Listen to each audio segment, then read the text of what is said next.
এই শাকটা দেখে কি মনে হচ্ছে আপনাদের? লাল শাক? হুম, এটা কিন্তু লাল শাক নয়। আপনারা হয়তো দেখে মনে করতে পারেন যে এটা লাল শাক, বাট এটা লাল শাক না। এটা হচ্ছে বিদেশি একটা শাক, যেটা কিনা খেতে খুবই মজার আর খুবই সুস্বাদু। এটা হচ্ছে আমার খালামণি তার ওই যে গাছের যে আপুরা থাকে তাদের কাছ থেকে এনেছে। আর আনার পরে হচ্ছে এটা টবে লাগানো হয়েছে। বেশি একটা জায়গা নিয়ে লাগানো হয়নি, অল্প কিছু জায়গা নিয়ে লাগানো হয়েছে। এই যে দেখতেই পাচ্ছেন আপনারা এই গাছটা। আর এটা এতটুকুই হয়েছে, একটু শক্ত শক্ত, বাট এটা মানে খেতে কিন্তু খুবই মজার, খুবই ভালো লাগে। আমরা এই নিয়ে হয়তো ৩ বার খেয়েছি। খুবই ভালো আর খুবই মজা লাগে।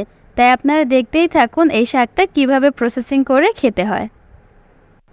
যদিও বা আমরা কখনোই জানি না এটা অন্য কোনোভাবে খায় কিনা, তবে আমরা এমনি সচরাচর শাকগুলো যেরকমভাবে খেয়ে থাকে, এই শাকগুলো আমরা সেভাবেই খেয়ে থাকি।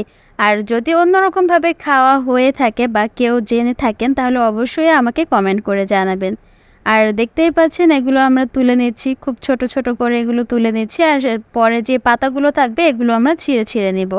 এই যে দেখতে পাচ্ছেন সব পাতাগুলো আমরা এভাবে ছিঁড়ে ছিঁড়ে নিয়েছি আর একদম পুরো নেড়ো বানিয়ে দিয়েছি সবগুলোকে। আর এতটুকু পরিমাণে হয়েছে, এতটুকু পরিমাণে যথেষ্ট। আর এটা দেখতে পাচ্ছেন এটা হচ্ছে আমার খালামণির বাগান।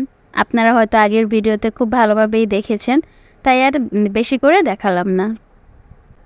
শাকটার নাম কিন্তু ইনানি শাক। ইনানি বা মিনারি যাই বলে না কেন, আমি যতটুকু জানি এটাকে ইনানি শাকই বলে। আর এটা হচ্ছে গিয়ে আমরা ধুয়ে খুব ভালোভাবে ধুয়ে এটাকে বটি দিয়ে একটু কুচি কুচি করে কেটে নিয়েছি।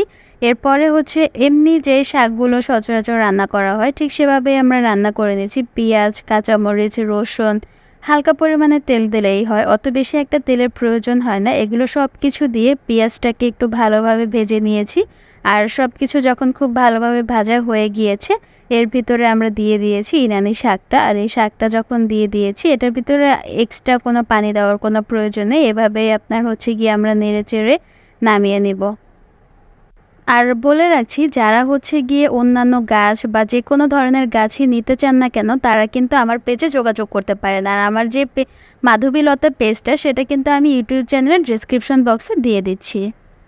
তাই দেরি না করে যে কোনো ধরনের ফুল ফল গাছের প্রয়োজন হয় না কেন আমাদের পেজে অর্ডার করে ফেলুন। আর এই যে দেখতে পাচ্ছেন আমরা একটু ধনিয়া পাতা দিয়ে নিয়েছি, ধনিয়া পাতাটা আমাদের গাছ থেকেই নেওয়া। আর তার সাথে দিয়ে দিয়েছি শুকনো মরিচ। শুকনো মরিচ আর ধনিয়া পাতা দিয়ে খুব ভালোভাবে নেড়ে চেড়ে আমরা এটাকে নামিয়ে নিয়েছি।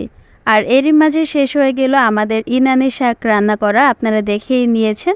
সবাই ভালো থাকবেন। আজকের মতো সবার সুস্থতা কামনা করে আমি এখানেই বিদায় নিচ্ছি। সবাইকে আসসালামু আলাইকুম।